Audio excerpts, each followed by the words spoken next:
नमस्कृत्य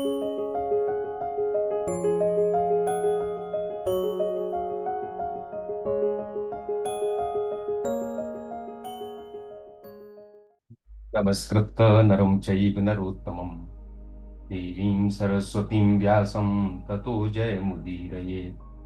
प्रपन्नपारिजाताय तोत्रवेत्रैकपाणिये ज्ञानमुद्राय कृष्णाय गीतामृतदुहे नमः।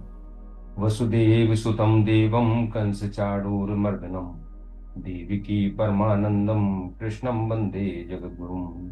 सभी को नमस्कार। आज हमारे आईओआईसी के प्लेटफॉर्म पर दैनिक जीवन में गीता पर चर्चा का 67वां सत्र है। मैं आप सबका स्वागत करता हूं। हम लोग अभी 10वें अध्याय में विभूति योग पर चर्चा हम लोगों ने की थी और शुरू के 5 श्लोकों पर बात हुई थी और 5 श्लोकों में भगवान ने कहा था कि मैं तुम्हारे हित के कामना से तुम्हें अपने परम वचन सुनाऊंगा, और फिर कहा था कि मुझे देवता हो ऋषि हो ये नहीं जानते हैं क्योंकि ये सब मेरे से उत्पन्न हुए हैं। उसके बाद भगवान ने कहा था कि जो मुझे इन तत्वों से जान जाता है वह सारे पापों से मुक्त हो जाता है। और इसके बाद भगवान ने 20 तरह की अपनी विभूतियां बताई थी और सारी विभूतियां बुद्धि, ज्ञान, क्षमा, सत्य, इंद्रिय निग्रह, मन की शांति, अहिंसा, समता, संतोष, तप, दान वगैरह वगैरह। और आप देखेंगे ये सारी विभूतियां भाव रूप थी। ये सब मन के भाव हैं। समता हो, दान हो, तप हो, कुछ भी हो, ये मन के भाव है। अब भगवान एक दूसरे पक्ष पे आते हैं। भगवान ये बताना चाहते हैं कि केवल इस संसार में जो कुछ है वो मैं हूं। भाव भी मैं हूं, पदार्थ भी मैं हूं, क्रिया भी मैं हूं, प्राणी भी मैं हूं।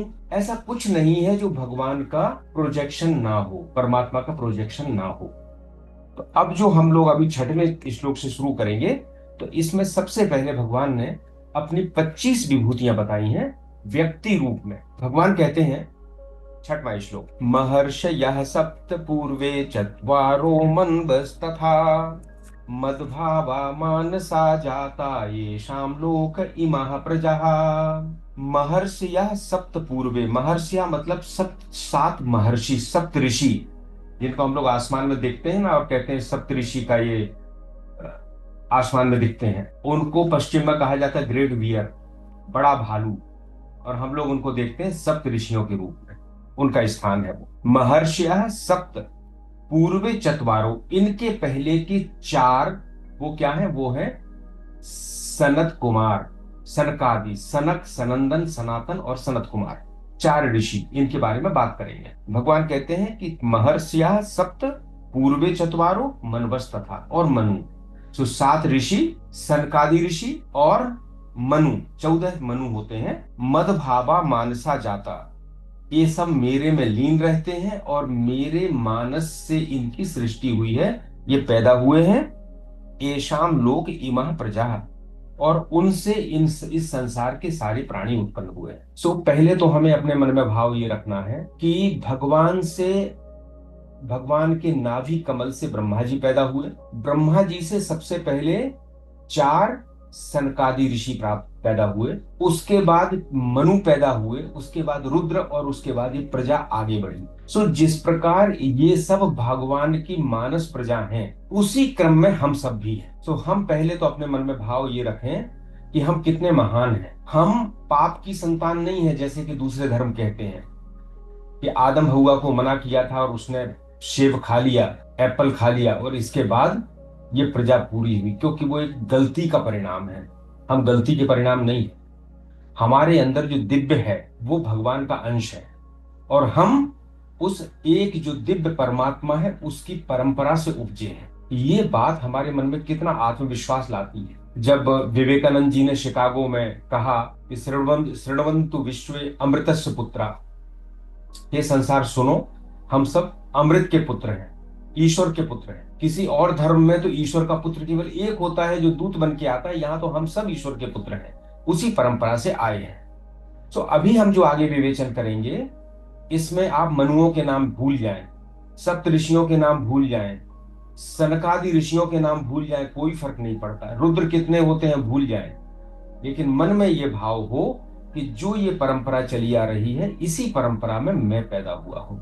सो महर्षयः सप्त, सब एक ही स्रोत से हैं। हम लोगों ने जब ब्रह्मा जी के ब्रह्मलोक की बात की थी तो एक बात आई थी कि ब्रह्मा की भी अपनी आयु होती है, और ब्रह्मा की आयु के बारे में हम लोगों ने बहुत विस्तार में बात की थी। और ऐसा आया था कि ब्रह्मा का जो दिन होता है उसमें सृष्टि पैदा होती है, उसको कल्प कहते हैं, और जब रात होती है ब्रह्मा सो जाते हैं तो कल्प में ही सृष्टि समा जाती है, अब व्यक्त होती है और अव्यक्त हो जाती है। और इस तरह से ब्रह्मा के जो 100 वर्ष होते हैं उसमें 14 मनवंतर होते हैं, जो हमारी वैदिक की जो इसके बारे में बताया गया है।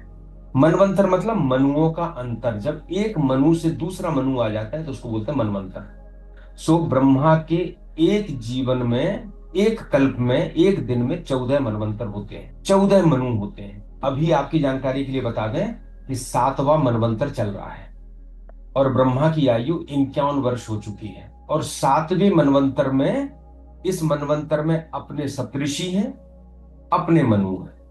तो सप्तऋषि आपने अगर सुना होगा, मरीचि, अंगिरा, अत्रि, पुलस्त, वशिष्ठ, क्रतु, ये 7 जो हैं अभी हैं, और जब मनवंतर समाप्त होगा तो ये सप्तऋषि भी बदल जाएंगे। सनत कुमार, सनत कुमार 4 भाई हैं, सनक, सनंदन, सनातन और सनत कुमार। और हमारे परंपरा में ये माना जाता है कि इनकी उम्र 5 वर्ष है। ये बालक हैं और इनकी उम्र बढ़ती नहीं है, लेकिन ये ज्ञान और वैराग्य के प्रतीक है। भ्रमण करते हुए ज्ञान और वैराग्य लोगों को उसका प्रचार करते हैं, उसके बारे में बोध कराते हैं। और 14 मनुओं की बात हो गई, तो 7वां मनवंतर चल रहा है और इस समय के मनु का नाम है, वो है वैवस्वत मनु। आपने पंडित जी कई बार बोलते हैं तो आपने सुना होगा, वैवस्वत का नाम लेते हैं। सो 7 ऋषि, 4 सनत कुमार और 14 मनु, ये सब एक ही परमात्मा से प्रकट हुए हैं। मदभावा मानसा जाता, मदभावा मेरे में ही उनका भाव है। इन सब का मन केवल परमात्मा में लगा हुआ है, परमात्मा के अलावा इनके चिंतन में दूसरी बात नहीं है। मदभावा मानसा जाता, भगवान कहते हैं ये सब मेरे मानस से प्रकट हुए हैं। हम कहते हैं कि ब्रह्म जो है उसकी जब इच्छा हुई, एकोहम बहुश्यामा, मैं एक हूं, मैं एक से अनेक हो जाऊं, ये क्या हुआ, ये मन का संकल्प हुआ, और इस मन के संकल्प के द्वारा यह सृष्टि पैदा, और इसी मन के संकल्प से मनु, सप्तऋषि और सनत कुमार जो प्रारंभ में है ये पैदा, ये प्रकट हुए। आप इसको एक साधारण भाषा में समझें। हम संसार में जो कुछ करते हैं सबसे पहले उसकी उत्पत्ति हमारे मन में होती है, उसके अलावा कुछ होता ही नहीं। जैसे एक हम घर बनाना चाहें तो घर बनाने के लिए पहले हम विचार करेंगे कि मेरे पास एक घर हो, मस्तिष्क में पैदा हुआ। फिर हम एक मैप बनाएंगे, नक्शा बनाएंगे, कैसा हमको एक घर चाहिए जिसमें एक ड्राइंग रूम भी हो, ये किचन भी हो, ये गेस्ट रूम भी हो, ये ऑफिस भी हो। कहाँ आ जाइए, ये पहले घर नहीं बना आपका, पहले आपके मस्तिष्क में ये पैदा हुआ है। सो इस संसार में मेरी जो जीव सृष्टि है, हमारी जो जीव सृष्टि है, वो भी आप देख लीजिए, आप विचार कर लीजिए, वो जीव सृष्टि मन से ही प्रारंभ होती है, इसके बाद वो क्रियान्वित होती है। इसी तरह भगवान ने मन से इनको प्रारंभ करने के बाद आगे सृष्टि बढ़ी। एशाम लोक इमः प्रजा, इन्हीं से सारे लोग, प्रजाएं पैदा हुई। प्रजाएं 2 तरह की होती, एक को बोलते हैं बिंदुज और एक को बोलते हैं नादज। नादज क्या होती है, गुरु एक मंत्र देकर शिष्य को, अपना किसी व्यक्ति को अपना शिष्य बनाता है, और ये शिष्य परंपरा चलती है, ज्ञान की परंपरा चलती है। तो ये कैसे एक व्यक्ति था, वो शिष्य कैसे बना, क्योंकि उसको एक शब्द दिया गया, एक मंत्र दिया गया, एक नाद दिया गया। सो एक परंपरा है जो नादज परंपरा कहलाती है, जिसमें गुरु है और शिष्य है, और शिष्य भी उनके पुत्रवत है, ये पूरी परंपरा चल रही है। और एक होती है बिंदुज। बिंदुज क्या होती है, पुरुष और स्त्री के मिलन से, वीर और रज के मिलन से जो संतति पैदा होती है उसको कहते हैं बिंदुज। सो हमारा जो भौतिक शरीर है ये बिंदुज है, और हमारा नहीं, सभी प्राणियों का, चाहे कीड़े हों, पक्षी हों, पशु हों, कुछ भी हो, यहां तक कि वनस्पति जो है उसमें भी परागकण कहीं से आता है और परागण करता है, उसके बाद बीज बनता है, उसके बाद उसकी संतति आगे जाती है। सो ये सभी बिंदुज हैं और एक नादज। अब भगवान ने जो 2 उदाहरण दिए हैं उसको समझें। जो सनत कुमार हैं ये 5 वर्ष के हैं, इनका विवाह नहीं हुआ, ये ज्ञान और वैराग्य के प्रतिनिधि हैं। सो जितने भी निवृत्ति मार्गी हैं, भगवान के पास जाना चाहते हैं, गुरु से मंत्र लेते हैं, वो सभी सनत कुमार की परंपरा है जो चल रही है। और दूसरा, मनु, सारे मनुओं का विवाह हुआ, राजा है, और उन मनुओं से जो सृष्टि पैदा हुई वो बिंदुज है, वो हमारा शरीर है। सो कुल मिला के ये कि जो परमात्मा है, दिव्य चेतना है, उसके मन में एक स्फुरण हुआ, एक इच्छा प्राप्त हुई, उस चेतना में एक स्पंदन हुआ, और उससे ये सृष्टि बनी। और इस सृष्टि में सबसे पहले सनत कुमार, सनकादि ऋषि, फिर मनु, फिर रुद्र, और उसके बाद फिर बहुत अलग अलग परंपरा है। आप पुराण पढ़ेंगे तो आपको पता चलेगा। और हमें ध्यान रखना है कि हम उसी परंपरा के एक हिस्से हैं और हम भगवान के अंश हैं। 7वां श्लोक, एताम विभूतिम योगम च मम यो वेत्ति तत्त्वतः सो विकम्पेन योगेन युज्यते नात्र संशयः। भगवान कहते हैं, एताम विभूतिम योगम च मम ओ वेत्ति तत्त्वतः, मेरी इस योग और विभूति को जो यथार्थ रूप से जानता है, तत्व से जानता है, एताम विभूतिम योगम च मम, मेरी, यो वेत्ति तत्वतः, जो तत्व से जानता है, यथार्थ रूप में जानता है, सो विकम्पेन योगेन, वह अविचल योग में तल्लीन हो जाता है, युज्यते नात्र संशय, इसमें कोई संशय नहीं है।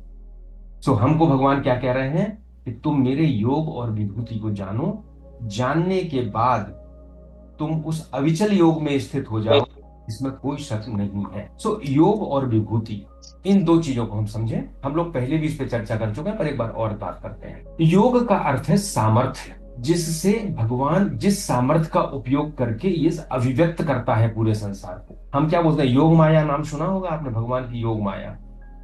योग माया क्या है? भगवान अपनी शक्ति के कारण इन विभूतियों को पैदा करते हैं, और हम सब इन विभूतियों को संसार का हिस्सा समझकर, अपना निर्माण समझकर इसमें उलझ जाते हैं। यही माया है। और वो कहां से पैदा होती है? वो योग, सामर्थ्य भगवान। तो भगवान की 6 तरह की सामर्थ्य कही जाती है। हर कोई भगवान नहीं हो सकता। मैं प्रेमी हो सकता हूं, मैं ज्ञानी हो सकता हूं, पर भगवान नहीं हो सकता। क्यों? क्योंकि भगवान की 6 सामर्थ्य कही जाती हैं। सृष्टि करता है, उसका पालन करता है, प्रलय करता है, नियमन करता है, विग्रह है, और अनुग्रह करता है। जब अनुग्रह करता है तो सारे नियम अलग हो जाते हैं। वो भी उसकी सामर्थ्य है अनुग्रह करने की। सो योग में सामर्थ्य है, अव्यक्त को उसी योग शक्ति के द्वारा वो व्यक्त करता है, और वही योग माया हमको आवरण बना देती है भगवान के सामने, जिससे हम भगवान को नहीं पहचान पाते। और पहचानेंगे कैसे? जब हम योग और विभूति को समझेंगे। सो ब्रह्म को समझने के केवल 2 ही तरीके हमारे पास हैं, एक है योग और एक है विभूति। अब विभूति क्या है? जो अभिव्यक्ति प्रकट होती है वो विभूति है। हमने पिछले बार कहा था भूति और विभूति। भूति तो जो कुछ प्रकट हुआ है सब भूति है, लेकिन जिसमें भगवान का ऐश्वर्य, भगवान की शक्ति, भगवान की सुंदरता बड़े रूप में प्रकट होती है, उसको हम कहते हैं विभूति। अभी आगे जब बात आएगी तब ये भगवान विभूतियों का वर्णन करेंगे अलग अलग तरह के, तब हमें पता चलेगा कि ये वो क्यों भगवान ने बताया। कंकड़ बहुत से पड़े हैं लेकिन हीरा अलग चमकता है, तो हीरे को तत्काल पहचान लेते हैं। तो इस विभूति के माध्यम से हमें परमात्मा को, जिसके कारण ये विभूति उत्पन्न हुई है, उसको पहचानने का प्रयास करना है। अब एक और देखिए, हमने परा और अपरा प्रकृति की भी बात की थी। योग परा प्रकृति है और विभूति अपरा प्रकृति है, जो हमें सामने दिखाई देती है। अपरा क्या है? जो हमें 5 इंद्रियों से समझ में आती है। योग तो दिखता नहीं, वो तो सामर्थ्य है, लेकिन हमें समझना है, पहचानना है कि ये जो सूर्य चमक रहा है ये तो विभूति है, लेकिन इसके पीछे जो योग है, जो सामर्थ्य है, वो उस एक परमात्मा की, उस दिव्य शक्ति की। और बड़ी मजेदार बात देखिए, हमारे ऋषियों ने कहां तक चिंतन किया। भगवान ने कहा, हम लोग विभूति किसको कहते हैं? विभूति कहते हैं भस्म को। कहते हैं ना, विभूति रमाली। शंकर जी भस्म चढ़ाए रहते हैं, विभूति रमाए रहते हैं। ये जितनी विभूतियां दिखाई दे रही हैं परमात्मा की, अपरा प्रकृति के हिस्से हैं, और सारी अपरा प्रकृति नाश हो जाएगी, नष्ट हो जाएगी, भस्म हो जाएगी, राख हो जाएगी। तो हम विभूति से भी चिपके नहीं रह सकते हैं। विभूति केवल एक माध्यम है, योग और विभूति उस परमात्मा को पहचानने। बाकी विभूति भी भस्म बनेगी, खत्म होगी, परिवर्तित होगी, क्योंकि ये संसार का हिस्सा है। अब हमें भगवान ने संसार में जन्म दिया है, तो संसार की चीजों को लेके ही हमें भगवान को पहचानना है, उससे योग करना है, इसलिए ये बातें भगवान बताते हैं। अब एक चीज और सोचिए, हम अपने शरीर में देखें भगवान की योग और विभूति, तब हमें ज्यादा क्लियर होगा। मेरे अंदर मैं बोल रहा हूं, मैं विचार कर रहा हूं, मेरे में बुद्धि है, मुझ में मन है, मुझ में अहंकार है, मेरे पास शरीर है, मेरे पास इंद्रियां हैं, ये क्या है? ये व्यक्त हो रहा है ना, ये सारी भगवान की विभूतियां हैं। लेकिन इन विभूतियों को जो चेतना ताकत दे रही है, स्फूर्ति दे रही है, वो भगवान का योग। अभी आगे भगवान कहेंगे कि मैं तुम्हारे अंदर बैठकर ज्ञान का दीप जलाता हूं, ये बात करेंगे। सो ये मेरे शरीर के अंदर जो चेतना है, अगर ये चेतना नहीं होती तो ये मुख मेरा ऐसे ही होता, कान ऐसे ही होता, ना बोल पाता, ना सुन पाता, ना विचार कर पाता, बुद्धि वैसे ही होती। सो वो चेतना योग है, और जो कुछ मेरा दिख रहा है ये विभूति है भगवान। सो एताम विभूतिम योगम चो मम ओ यो वेत्ति तत्वता, ये तत्व से योग और विभूति को जानना है। सो बिकम पेन योगेन, ऐसा ऐसा जानकर हमारी दृष्टि भगवान पर रहती है। जैसे हमारे जो वेदांत में बहुत सारे उदाहरण है, उसमें सोने का उदाहरण बहुत है, घट का उदाहरण बहुत है, घड़े का उदाहरण बहुत है। तो वो कहते हैं कि एक सुनार के पास गहना लेके जाते हैं, तो गहना चाहे कुंडल हो, चाहे कंगन हो, उसकी बनावट कैसी भी हो, सुनार की दृष्टि हमेशा उसके सोने पे जाती है, उसकी कीमत सोने से तय होती है, वही उसका मुख्य तत्व है। तो वो कहते हैं कि विभूति और योग को देखते हुए, समझते हुए मेरी दृष्टि भगवान के ऊपर जाती है कि भगवान की चीजें हैं ये। तो क्या होता है? तो हमारी दृढ़ भक्ति होती है, ऐसी भक्ति होती है अविकम्पेन, जो कपती नहीं है, निश्चल, चलती नहीं है, निश्चल हो जाती है। हमें महत बुद्धि मेरी किसी दूसरे में नहीं होती, नात्र संशय, इसमें कोई संशय नहीं है। तो हम ये भी कह सकते हैं कि इसमें हमें कोई संशय नहीं रह जाता है। सो योग और विभूति अलग नहीं है, दोनों भगवान की हैं। बस एक बात देख लीजिए कि सांख्य में जो कारण और कार्य की बात होती है, कारण क्या होता है और कार्य क्या होता है? कारण का परिणाम कार्य होता है। जैसे मिट्टी कारण है और उससे बना घड़ा, तो घड़ा कार्य है। इसी तरह योग कारण है और उससे बनी विभूति, विभूति कार्य है। फिर अलग नहीं है, कारण ही कार्य में परिवर्तित होता है, दोनों ही भगवान है। तो निश्चल योग क्या हो जाता है? जब हमें पता चल जाता है कि ये जो सारा प्रपंच है, इसका अधिष्ठान, इसका आधार एक परमात्मा है। जैसे हम स्वप्न देखते हैं, स्वप्न में हमने एक व्यक्ति को देखा, उसमें वेदांत में कहते हैं स्वप्न पुरुष, और मैं क्या हूं? मैं स्वप्न दृष्टा हूं। तो स्वप्न के पुरुष का कोई अलग अस्तित्व नहीं होता, जब तक स्वप्न के दृष्टा का अस्तित्व है तब तक उसका अस्तित्व है। इसी तरह ये जो प्रपंच दिख रहा है, पूरा संसार दिख रहा है, इसका अलग अस्तित्व नहीं है, ये मैं ही हूं, क्योंकि मेरा ही विस्तार है। तो ये योग और विभूति, ब्रह्म जो है, विस्तार कैसे? ब्रह्म जो है वह जब इस समष्टि से जुड़ जाता है तो ईश्वर कहलाता है, और व्यष्टि से जोड़ के बात करते हैं तो हम वो जीव कहलाता है। ईश्वर तो, ब्रह्म तो निरपेक्ष है। पहले भी कई बार उदाहरण दिया है विद्युत का, एसी से जुड़ेगी तो ठंडा कर देगी, हीटर से जुड़ेगी तो गर्म कर देगी। सो हमारी दृष्टि उस विद्युत पे होना चाहिए, उस पे नहीं होना चाहिए कि ठंडा कर रहा है कि गर्म कर रहा है, तो उसकी विभूति है। एक बात और आपको स्पष्ट कर दूं कि जितने सांसारिक उदाहरण है, चाहे वो सोने का हो, चाहे वो विद्युत का हो, चाहे वो समुद्र का हो, तरंग का हो, लहर का हो, आत्मा पे कुछ भी 100% सही नहीं बैठते हैं, क्योंकि वो तत्व ही ऐसा है जो इंद्रियों की पहुंच से बाहर है। लेकिन समझाने के लिए ये बातें कही जाती हैं। तो कभी ये मत समझ लेना कि विद्युत माने ब्रह्म है, नहीं, वो तो एक इनडायरेक्ट वे है समझाने के लिए, जिसमें हमें हमारे भ्रम खत्म हो जाए। तो हम क्या करते हैं? विभूतियों की पूजा करते हैं। पूजा क्यों करते हैं?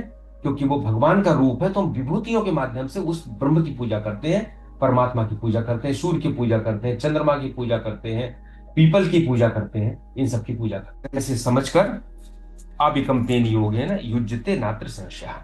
अब अगले श्लोक में भगवान कहते हैं, अहम सर्वस्य प्रभवो मत्तः सर्वं प्रवर्तते इति मत्वा भजन्ते मां बुधा भाव समन्वितः।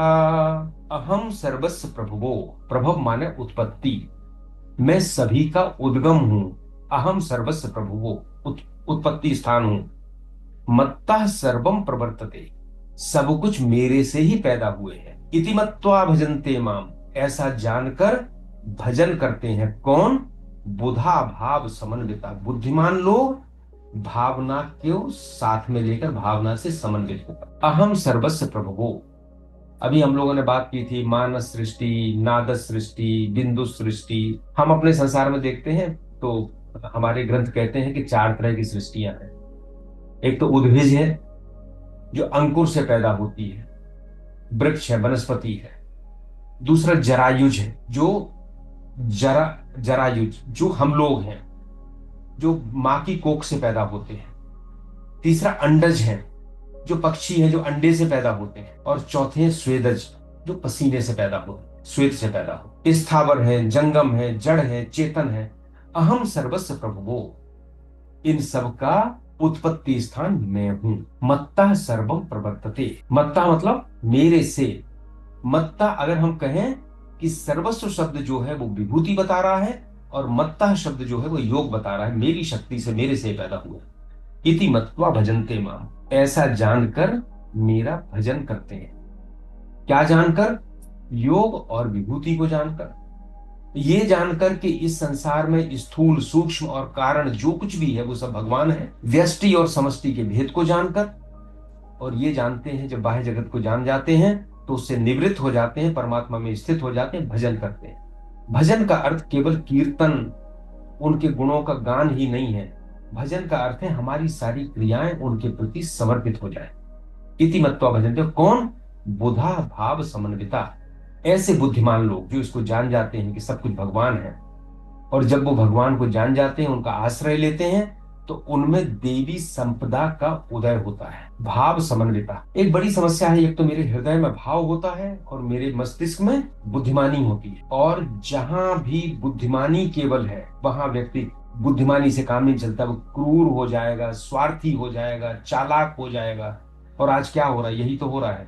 हमारे हृदय का विकास नहीं हो रहा है, हमारे मस्तिष्क का बहुत तेजी से विकास हो रहा है। लेकिन भगवान कहते हैं कि वो केवल बुद्धिमान तो है, क्योंकि भाव भी बिना बुद्धि के नहीं आते, लेकिन भाव समन्विता, उसमें भाव भी है। एक चिड़िया अपने बच्चे के लिए घोंसला बनाती है। बच्चे को कौन सा उसका बुढ़ापे में पालन पोषण करना है, लेकिन भगवान ने उसके अंदर एक भाव दिया है कि मैं अपने बच्चे के लिए घोंसला बनाऊंगी, उसमें अंडे दूंगा, मेरा बच्चा होगा। तो ये जो भाव है, जो भक्ति का दर्शन है, ये बड़ा मानवीय दर्शन है, करुणा का दर्शन है, प्रेम का दर्शन है। तो हम जो भगवान की पूजा दोनों तरह से कर सकते हैं। एक भाव विहीन भक्ति भी होती है। ऑफिस जाने के लिए हम मोबाइल भी करते जा रहे हैं, बात करते जा रहे हैं, और भगवान को आरती भी करते जा रहे हैं, कोई भाव नहीं है भगवान के प्रति। बहुत होता है ऐसा।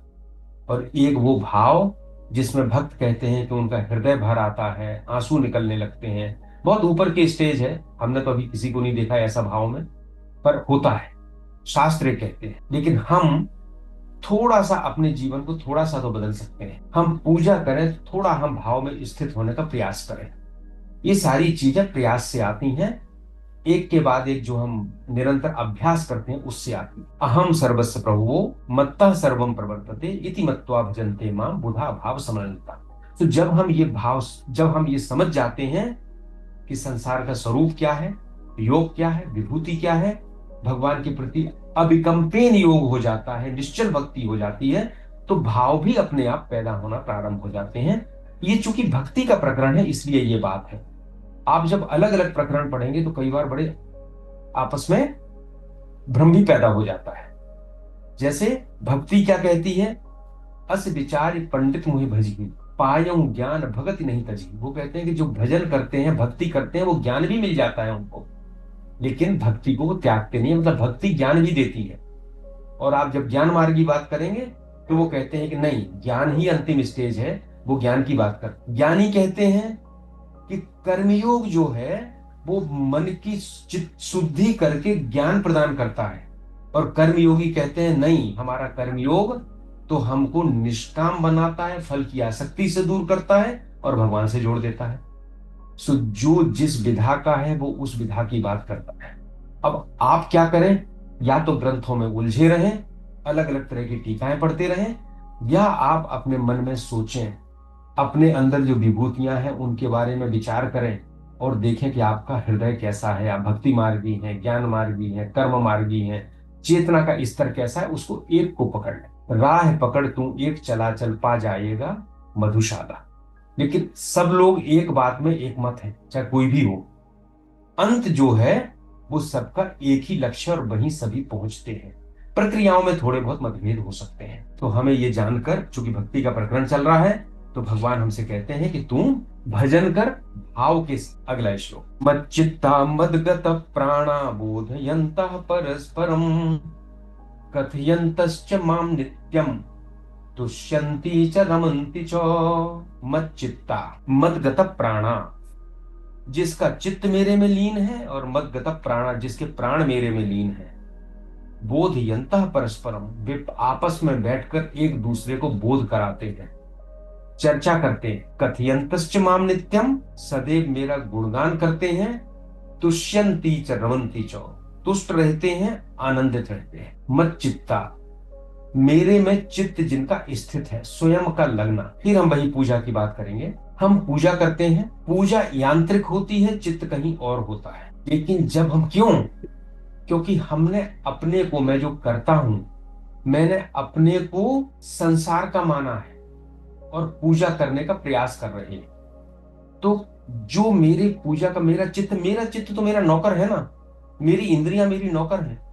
सो मैंने नौकर को तो लगा दिया और हम खुद पृथक हो गए, तो कभी भी अविचल योग प्राप्त नहीं हो सकता।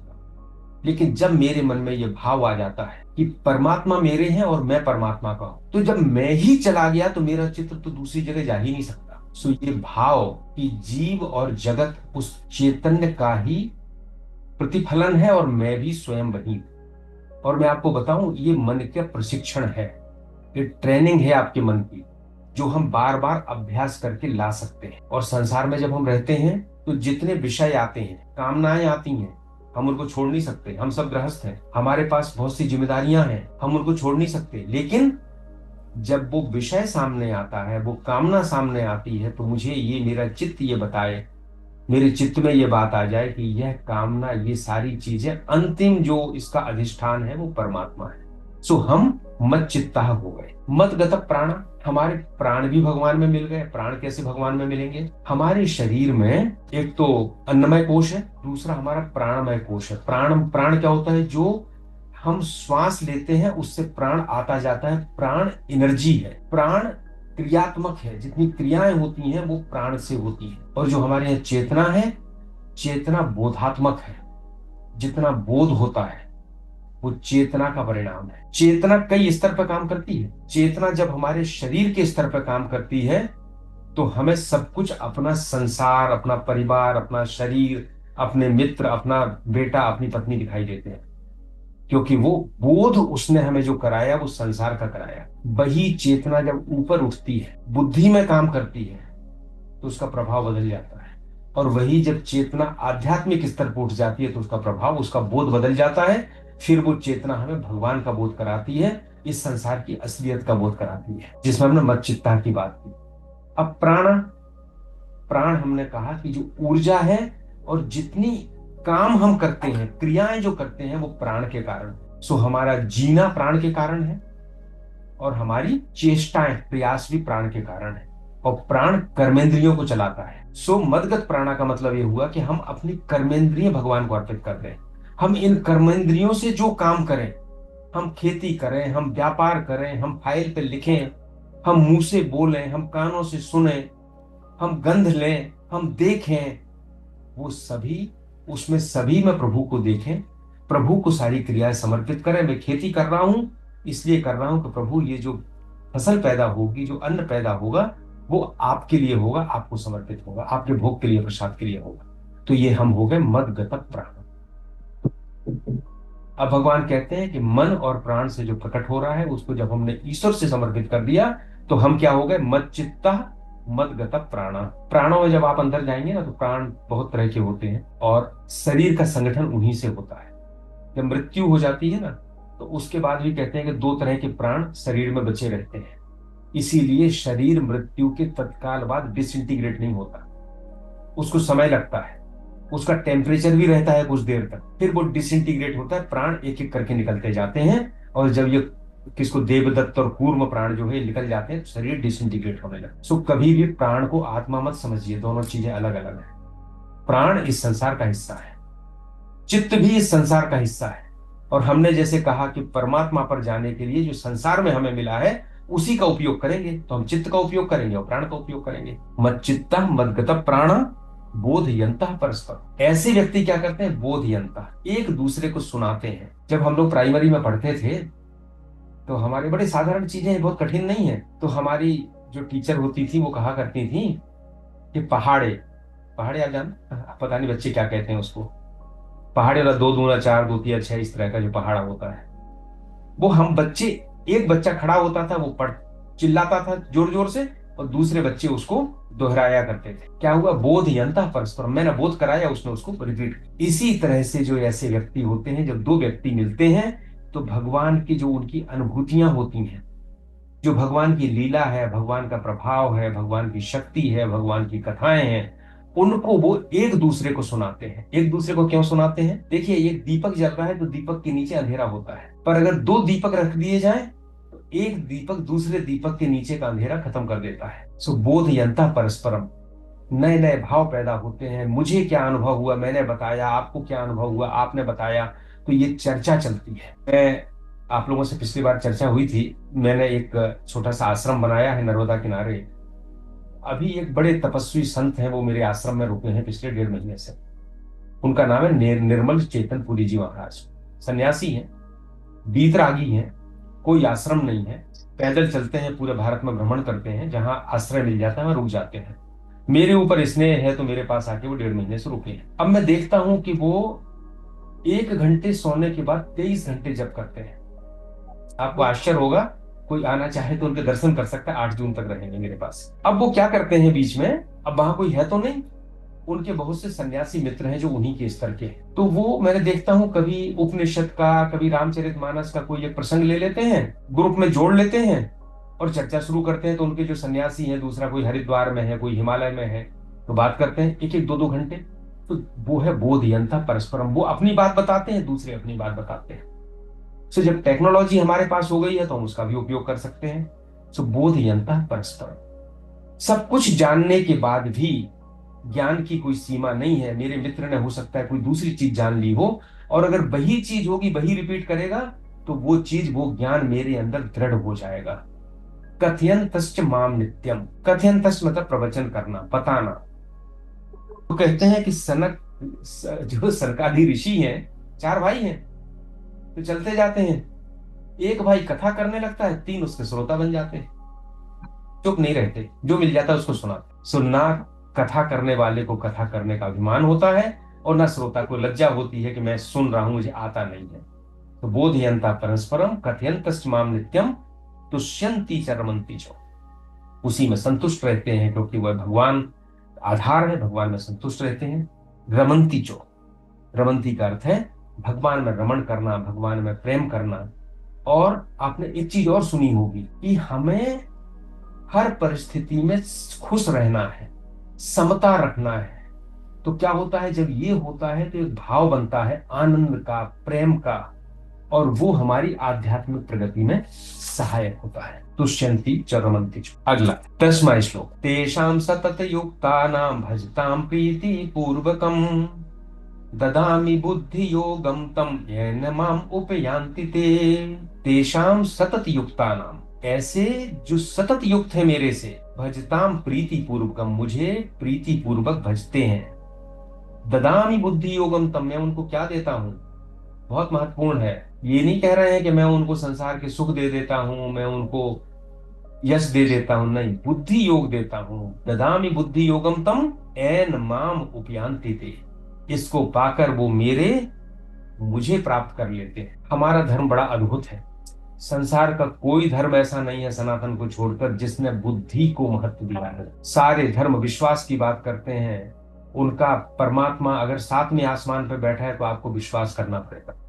उनके ग्रंथ में लिखा हुआ है कि कयामत के दिन मुर्दे उठ खड़े होंगे और उनका न्याय होगा, तो आपको विश्वास करना पड़ेगा, क्वेश्चन नहीं कर सकते हो। उनने कहा कि केवल एक दूत था भगवान का जो आया है, जो उस दूत को मानेगा वही मुक्ति पाएगा, वही स्वर्ग में जाएगा, और मुक्ति तो उनके है ही नहीं, स्वर्ग है, वही स्वर्ग में जाएगा और कोई नहीं जा सकता। मेरे मानोगे तभी जाओगे, नहीं तो नहीं जाओगे। विश्वास करो। पर सनातन अद्भुत है, कोई विश्वास नहीं करना है, अनुभव करो, खुद अनुभव करो। अनुभव कैसे करो, बुद्धि योगम। किसी भी धर्म में बुद्धि का इतना प्रयोग नहीं है। और गीता गीता तो पूरी बुद्धि ही बुद्धि है। बुद्धौ शरणम अनिर्विच्छ, बुद्धि की शरण में जाना। और हमारा गायत्री मंत्र हम सब जानते हैं। गायत्री मंत्र ओम भूर्भुवः स्वाहा तत्सवितुर्वरेण्यम भर्गो देवस्य धीमहि धियो यो नः प्रचोदयात्। क्या है मंत्र? मंत्र कहता है प्रभु मेरी बुद्धि दो, मुझे मुझे मेरी बुद्धि को शुद्ध करो। और एक हम लोग परंपरा से सुनते थे, जा को प्रभु दारुण दुख देही ताकि मति पहले हर लेही। पहले मैं समझता था रामचरितमानस की चौपाई है, पर शायद ये रामचरितमानस की चौपाई नहीं है। ये बस परंपरा में चल गई, क्योंकि हमारी परंपरा ऐसी है कि हमने अपनी जीवनचर्या ऐसी बनाई है कि गरीब से गरीब, साधारण से साधारण व्यक्ति भी इन आध्यात्मिक चीजों को अपनी भाषा में व्यक्त करता है। तो वो कहता है कि जाको प्रभु दारुण दिख दे, जिसको दारुण दिख देता है उसकी मति पहले हर लेता है। मुझे पता नहीं रामचरितमानस की है नहीं, पर मुझे लगता है शायद रामचरितमानस की नहीं, देख लीजिए। पर हमारी परंपरा में ऐसा कहा जाता है। सो तेषाम सतत युक्तानाम अहम तेषाम सतत सॉरी तेषाम एवानुअंका अनुकंपार्थम अहम अज्ञान जम, नहीं सॉरी हम गलत बोल रहे। हाँ 10वां था, तेषाम सतत युक्ता नाम भजताम प्रीति पूर्वकम। तो जो सतत युक्त है, अब सतत युक्त कैसे है हम पूर्व श्लोक में देख चुके हैं। जो मच्चित्ता है, मदगत प्राणा है, बोधयंता परस्परम है, कथयंतश्च माम नित्यम तुष्यंती च रमन्ति चौ, जो ये सब है वो सतत युक्त है। हर श्वास में निरंतर चिंतन हो रहा है, स्वतः हो रहा है, उसको प्रयास नहीं करना पड़ता है। और हम लोगों ने ये चर्चा की थी कि मन जो है आनंद खोजता है, छोटे आनंद से बड़े आनंद की ओर जाना चाहता है। इसलिए हमारा मन कामनाएं करता है, संकल्प करता है, पहले छोटा घर होगा वो और बड़ा घर होगा। क्यों? क्योंकि शायद हमें और बड़े घर में और बड़ा आनंद प्राप्त हो जाएगा। छोटी कार है, हमें और बड़ी कार चाहिए, क्योंकि शायद बड़े कार में हमें ज्यादा आनंद प्राप्त होगा। सो मन हमेशा बड़े आनंद की ओर जाता है। लेकिन जब उसे सर्वोच्च आनंद पता चल जाता है, परमात्मा का आनंद पता चल जाता है, तो वो तेषाम सतत युक्ताम, सतत युक्त हो जाता है। उसको अब जाने की कहीं आवश्यकता नहीं है, निवृत्त हो जाता है जगत के विषयों से। सो तेषाम सतत युक्ता नाम भजताम प्रीति पूर्वकम, प्यार से भजता है। प्यार से भजना क्या है? एक तो भजन ये है कि मैं भगवान से कुछ चाहता हूं, कि भगवान मेरे व्यापार है, भगवान मैं भजन कर रहा हूं, मैं पूजा कर रहा हूं, मुझे ये दे दो, ये दे दो, ये दे दो। लेकिन जिससे मेरी प्रीति होती है, उस प्रीति के लिए बदले में मैं कुछ चाहे बगैर उसके लिए प्रयास करता हूं। बच्चे से मेरा प्रेम है, तो अपने बच्चे को मैं वो सब चीजें देने का प्रयास करूंगा जो उसके लिए आवश्यक है, भले वो मुझे कुछ दे या ना दे। कई बार देखा, वृद्धावस्था में बच्चे घर से बाहर निकाल देते हैं, फिर भी माँ बाप उनके बुरे की कामना नहीं करते, उनका वो कही करते हैं कि ये भगवान हमारे बच्चे को सारे सुख दो, क्योंकि उनका प्रेम है। ऐसा ही जब निष्काम प्रेम भगवान से होता है, अब समस्या ये आती है भगवान के सामने, इसने तो मुझे प्रेम दे दिया, इसने तो मुझसे मांगा नहीं, ना संसार का वैभव मांगा, ना वैराग्य मांगा, ना कुछ मांगा, ये भक्ति मार्ग की बात है, अब मैं इसको क्या दूं? तो भगवान कहते हैं ददामि बुद्धि योगम तप, मैं उसे बुद्धि योग देता हूं। अब बुद्धि योग क्या है? ये बहुत महत्वपूर्ण चीज है, इसको समझने का प्रयास करें। एक तो ये होता है कि मेरी बुद्धि शुद्ध हो जाए, मैं संसार में जो काम कर रहा हूं एकाग्र बुद्धि हो, शुद्ध बुद्धि हो, सही निर्णय करे। बुद्धि क्या करती है? निश्चय करती है, निर्णय करती है। वेदांत में कहते हैं कि रस्सी है कि सांप है।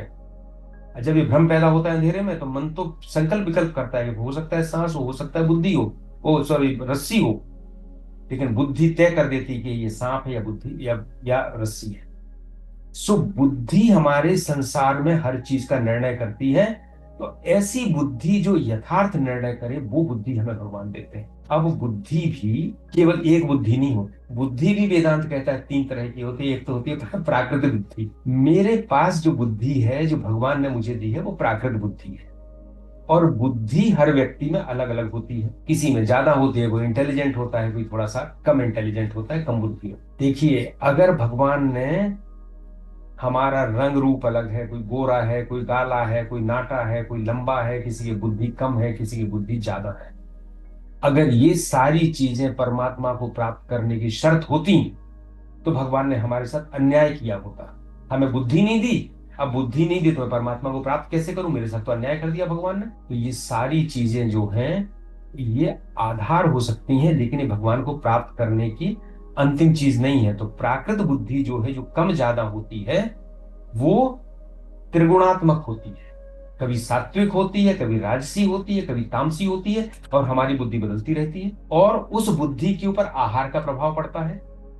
हम जैसा खाते हैं, कहते हैं ना, जैसा खाओ अन्न वैसा हो मन, वैसी बुद्धि हो जाती है। एक कहानी कहते हैं कि एक महाराज जी किसी के घर में रुके, उनके यहाँ भोजन किया। बड़े सात्विक महात्मा थे, कभी चोरी की बात सोची भी नहीं थी। लेकिन जब रात में भोजन किया, और वो घर किसी ऐसे व्यक्ति का था जिसका भोजन जो है अशुद्ध था, उस भोजन करने से उनके मन में विकार पैदा हुए और किसी वस्तु को वो चुरा के चले गए। जब चुरा के चले गए सवेरे, जब उन्होंने 2-3 दिन जंगल में रहे, फलाहार किया, बुद्धि शुद्ध हुई, प्राकृत बुद्धि, तो उन्हें लगा कि मेरा बड़ा गलत हुआ। तो वापिस आए, उसको वापिस दी सामान उसका, उससे माफी मांगी, क्योंकि मेरी बुद्धि उस अन्न को खा के अशुद्ध हो गई थी। तो ये बुद्धि क्या है? ये प्राकृत बुद्धि है। और हम सब जिस बुद्धि का प्रयोग कर रहे हैं वो प्राकृत बुद्धि है। ये प्राकृत बुद्धि संस्कारित की जा सकती है। हम अपने बच्चे से कहते हैं ना, तुम नीट की कोचिंग ज्वाइन कर लो तो तुमको सब आ जाएगा। क्या आ जाएगा? तुमको नीट में जो क्वेश्चन आते हैं वो हल करना बन जाएंगे। यानी हमने प्राकृत बुद्धि को संस्कारित कर लिया। लेकिन इस बुद्धि को, जो ददामी बुद्धि योगम, ये वो बुद्धि नहीं है। वो बुद्धि, हम कह सकते हैं कि उस बुद्धि को भगवान शुद्ध करते हैं, लेकिन इसके ऊपर होती है, उसको कहते हैं ऋतंबरा प्रज्ञा। वो होती है जब सात्विक बुद्धि से हम साधना में लगते हैं, तो जो जो अंदर भाव पैदा होते हैं, प्रकाश पैदा होते हैं, उसको कहते हैं ऋतंबरा प्रज्ञा। इसको समझाया नहीं जा सकता। हमें क्या करना है? हम पहले अपनी प्राकृत बुद्धि को संस्कारित करें। हम प्राकृत बुद्धि को अच्छा अन्न खाएं, हम उसको सात्विक करें। सात्विक करके हम साधना में लगे, तो हमें पता चलेगा कि ऋतंबरा प्रज्ञा क्या होती है। यौगिक शब्द है कुछ। और उसके बाद भगवान कहते हैं, इसका तीसरा होता है जो पर ब्रह्म परमात्मा हमारे अंदर प्रकाश पैदा कर देता है। आपने सुना होगा कि हम कभी ग्रंथ सुनते हैं तो उसका पठन करते हैं, श्रवण करते हैं, मनन करते हैं और निधिध्यासन करते हैं, तब हमें उसका ज्ञान होता है, उसके बारे में पता चलता है, भाव होता है। लेकिन जो भगवान का ददामी बुद्धि योगम तम है, इसमें परिश्रम नहीं है। ये भक्ति का मार्ग है, इसमें कोई निधिध्यासन नहीं है, कोई श्रवण नहीं है, कोई मनन नहीं है। ये तो भगवान की अनुकंपा है, आगे आएगा, और इससे ये प्रकट हो जाता है। एन माम उपयांति थे, और इससे वो अपना मार्ग स्वयं खोज लेते हैं। तो हम जैसे कहते हैं ना कि हर व्यक्ति अपने उत्थान और पतन के लिए स्वयं जिम्मेदार है। गीता में एक श्लोक आता है कि जिसमें कहा था, उद्धरेद आत्मनात्मानम आत्मानम अपसादयेद। हम खुद उद्धार करते, खुद गिराते हैं। आत्मैव है आत्मनो बंधुर आत्मैव रिपुर आत्मना। आत्मा ही आत्मा का मित्र है और आत्मा ही आत्मा का शत्रु है।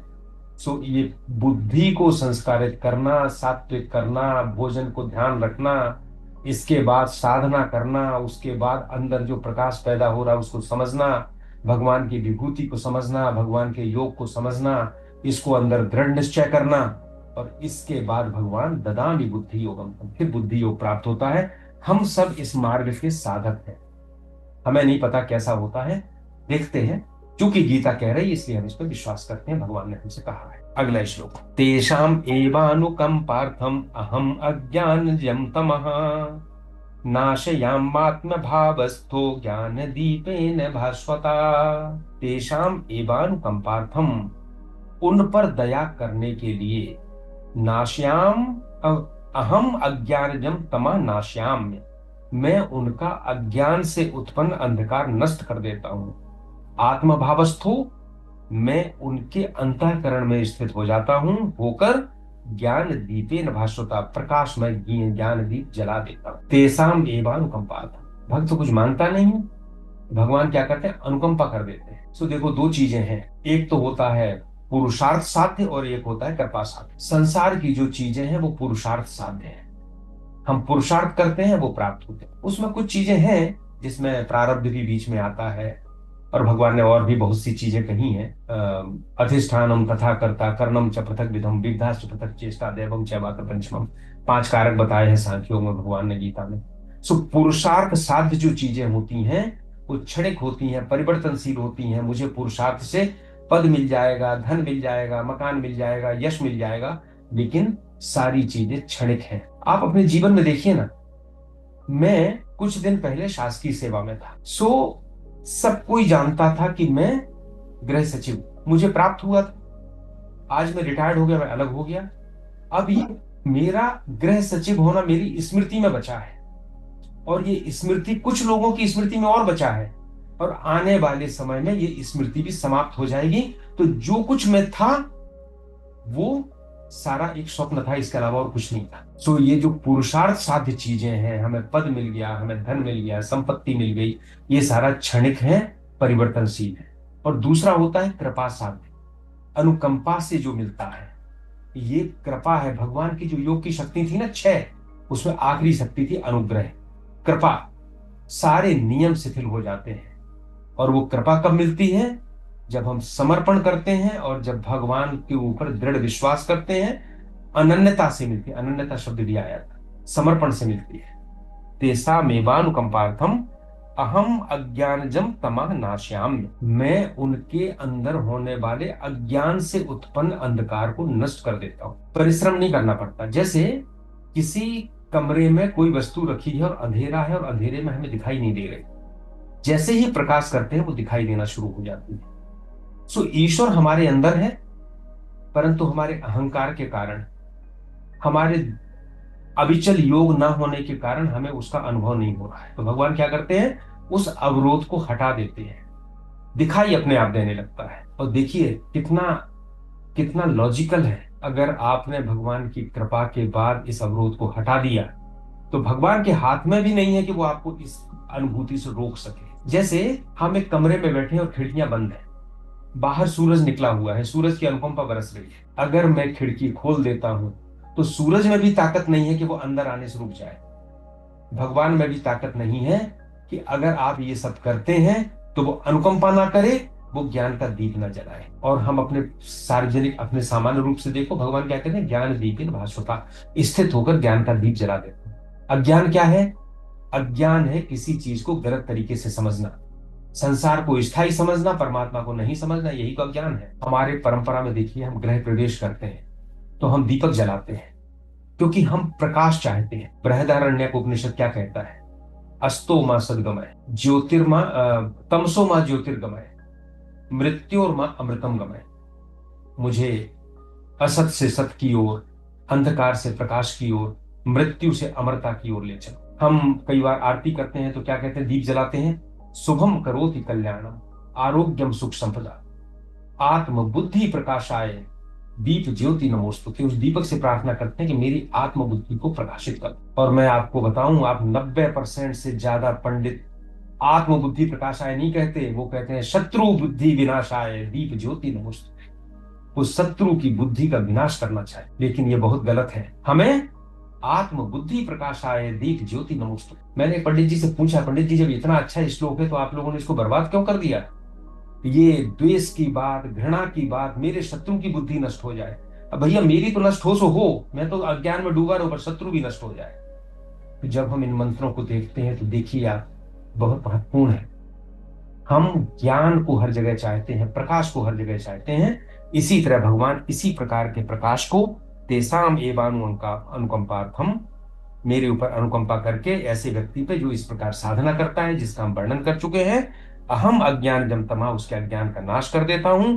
नाश्याम आत्मभावस्तु, उसके अंदर बैठकर ज्ञान का दीप जला देता हूं। ये भक्ति के द्वारा, भक्ति का प्रसंग था। भगवान ने इतनी चीजें कही हैं। अब जब इतनी चीजें कह के चुप हुए तो फिर अर्जुन अपना प्रश्न शुरू करता है। और उस प्रश्न के बाद 10वें अध्याय में भगवान अपनी विभूतियों का और वर्णन करते हैं। आज हमारा समय हो गया है, इतना ही। इति श्री कृष्णार्पणमस्तु। जी सर, एक जगह हम ठीक से समझ न सके, ओम सर से फिर आग्रह करेंगे फिर से बता दें। ये जो जड़ चेतन जितने प्राणी पैदा होते हैं उसमें से मानस, नादज, उद्भिज, बिंदुज, जरायुज, अंडज, स्वेदज। नादज और बिंदुज मैं समझ नहीं सका, ये दो जब फिर से कर देंगे क्लियर हो जाएगा। लगता है ध्यान कहीं मेरा भटक गया हाँ था। हाँ, मिश्रा जी, बिंदुज और नादज जी। जी बिंदुज तो जितने शरीर पैदा होते हैं वो वीर्य और रज बिंदु के परिणाम से, संयोग से पैदा होते हैं, उसको हम बिंदुज जी कहते जी। हैं। लेकिन हाँ हमारी परंपरा में संतति ये नहीं है। शिष्य भी गुरु का पुत्र है। एक जी विज्ञान, एक वैराग्य की और ज्ञान की परंपरा भी चल रही है। वो विवाह नहीं करते, वो बिंदुज जी से संतति उत्पन्न नहीं कर सकते। वो कैसे करते हैं? नाद से करते हैं। वो मंत्र देते हैं, वो मंत्र शिष्य ग्रहण करता है और उसका पुत्र बन जाता है। तो एक परंपरा वो भी चल रही है गृहस्थों के अलावा। उसको हम कहते हैं नादज परंपरा, और जिसके शिरोमणि है सनत कुमार। और यहाँ जो बिंदुज परंपरा है उसके शिरोमणि है 14 मनु। ये है। जी जी जी, इसी जरायु जरायुज और बिंदुज में यही अंतर है। नहीं जी नहीं, जरायुज भी बिंदुज है। देखो, जी बिंदु मतलब स्त्री और पुरुष का मिलन। सो जी जब पौधों में पराग कण का मिलन होगा तो उद्भिज कहलाएगा, वो अंकुर पैदा होगा और निकलेगा, सो वो भी बिंदुज है। पक्षी में दो पक्षी मिलेंगे तो अंडा पैदा होगा तो अंडज कहलाएगा, लेकिन वो भी बिंदुज है, मतलब बिंदुज के हिस्से हैं ये। इंसान बिल्कुल। पैदा होगा तो वो जरायुज होगा, गर्भ से पैदा होगा। और एक होता है स्वेदज, जो पसीने से पैदा होता है। उसको कहते हैं कि जैसे आपको जानते हैं पसीने से बहुत सारे कीटाणु पैदा हो जाते हैं गंदगी से, हम्म। लेकिन वो भी पुरुष नर और मादा के संयोग से ही पैदा होते हैं। सो बिंदुज के ये 4 प्रकार हैं। ठीक ठीक जी। मनोहर भाई भी कुछ कह रहे हैं। प्रश्न नहीं कर रहा, लेकिन मैं, जैसा मेरे ओम प्रकाश से बात होती रहती है कि हम कई दूसरे तरीके से इस चीजों को सुनते और समझते रहते हैं, तो आज कई बड़ी महत्वपूर्ण बातें सामने आई हैं, इसलिए मैं उन पे जो मैंने अलग अलग जगह से सुना है उसको मैं आपसे बात करना चाहता था।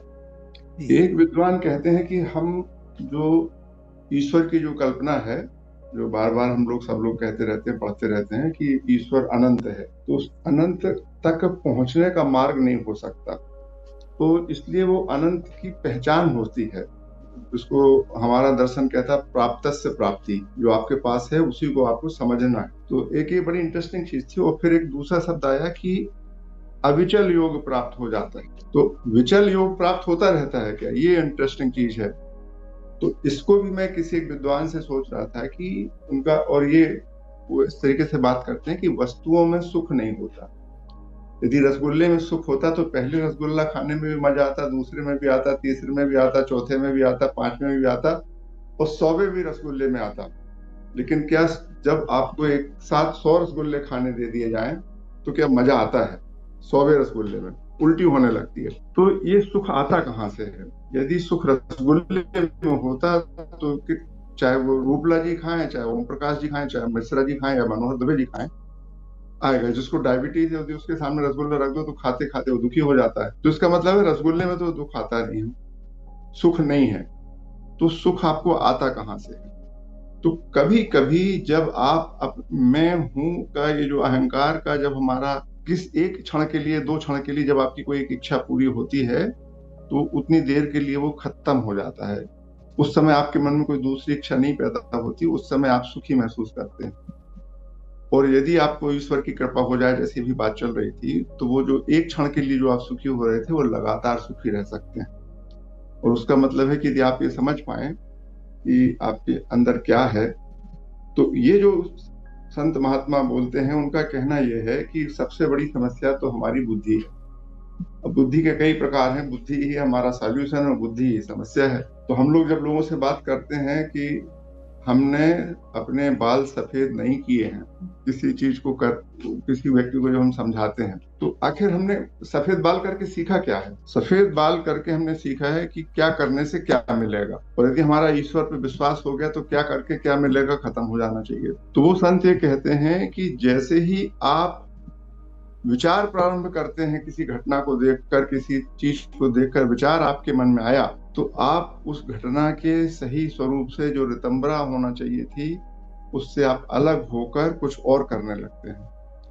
आपने किसी व्यक्ति को सड़क पर चोट खाकर देखा, आपके मन में तुरंत एक विचार आता है कि इसको अस्पताल ले जाना चाहिए, लेकिन थोड़ा ही देर में आप विचार करते हो कि नहीं, कोई दूसरा ले जाएगा, मुझे तो ऑफिस जाना है, मुझे तो पुलिस के चक्कर में नहीं पड़ना है, और आप उस सही काम से अलग हो जाते हैं। तो वो कहते हैं कि क्या व्हाट इज द वे? तो उनका कहना है कि आप बीच में इस विचार को मत लाइए, और जो दिमाग में आए उसको तुरंत कर दीजिए। और हम लोगों को सिखाया है बिना विचारे जो करे सो। पर वो कहते हैं कि विचार आया और समस्या पैदा हुई। तो बस मैं ये बातें आपको शेयर करना चाह रहा था कि आधुनिक चिंतन जो है, और जो वेदांत पर आधारित आधुनिक चिंतन है, उसके संदर्भ में मैंने आपसे कुछ बातें कही कि आखिर आपके मन में यदि कुछ पाने का विचार आ गया तो फिर ईश्वर को तो नहीं ईश्वर को तो पाया नहीं जा सकता, ईश्वर को तो महसूस किया जा सकता है। तो जब भी आप कुछ पाने की बात करेंगे, भले वह ईश्वर ही क्यों ना पाना चाहे, यदि आप कुछ भी पाने की कोशिश करेंगे तो दिक्कत होगी। और वो समय की परिभाषा बड़े अच्छे से करते हैं कि साहब समय आखिर है क्या। तो उस समय की परिभाषा ऐसे करते हैं कि समय दो तरीके से, एक तो घड़ी का टिक टिक टिक करता हुआ समय है, उसको तो आप कुछ नहीं कर सकते। वो समय की परिभाषा करते हैं कुछ, चाहे ना बी से टू बी, आप कुछ बनना चाहते हैं, आप कुछ पाना चाहते हैं, तो कुछ बनना और पाना चाहने के लिए जो आपकी एक्टिविटी होती है वो एक्टिविटी ही समय है, और उससे ही आपको समय लगता है। जब आप कुछ पाना नहीं चाहते तो आप महसूस करिए, जब आपके समस्या में रहते हैं तो समय नहीं कटता है, और जब आप प्रसन्न रहते हैं तो कब निकल गया समय पता नहीं चलता। तो इस तरीके की चीजें थी। तो आज मुझे जब ये बोल रहे थे ओम प्रकाश जी की अविचल योग प्राप्त हो जाएगा, तो ये बातें समझ में आई कि ये अविचल योग की आपके मन में सुख कैसे स्थायी होगा। आप अपनी इस बुद्धि को यदि अलग रख के काम करना सीख सकते हैं तो बहुत बड़ी चीज होगी। लाभ हानि का ये जो चक्कर है उससे कैसे मुक्त होंगे, ये बड़ा इंटरेस्टिंग चीज है। तो कुछ भी पाना चाहे, लाभ तो हुआ ना। तो जब तक आपके मन में लाभ की इच्छा है, भले वह ईश्वर प्राप्ति का लाभ हो, तो इस पर चर्चा चलती रहती है। रामकृष्ण जी ने कहा, नहीं केवल ईश्वर प्राप्ति की इच्छा को छोड़कर बाकी सारी इच्छाएं बेकार हैं। तो देखिए आपको जिसको जैसा समझ में आए, लेकिन एक का कहना है कि यदि आपको ईश्वर प्राप्ति की भी इच्छा है तो फिर है तो वो इच्छा ही। यदि आपको इच्छा से मुक्त होना है तो आपको कुछ भी पाने से मुक्त हो जाना है, और जब आप पाने से मुक्त हो जाएंगे तो आप गलत कुछ कर नहीं सकते, क्योंकि आपको कुछ चाहिए ही नहीं। गलती तो आप कुछ प्राप्त करने के लिए करते हैं ना। यदि आप कुछ प्राप्त नहीं करना चाहेंगे तो गलती होगी ही नहीं। बस ये मैं आपसे बोलना चाह रहा था। मैंने सुन रखा है बहुत सारे लोगों से, तो मैंने कहा आज की इस चर्चा में इस बात को जिस तरीके से आ रही थी उसको जरूर आपके साथ साझा करूं। पता नहीं क्या है। और ओम प्रकाश ने आज ये भी बोला था एक दूसरे के चीजों को पोस्ट करना चाहिए, तो जो मैंने सीखा तो मैंने कहा मैं भी बता दूं थोड़ा सा। Thank you.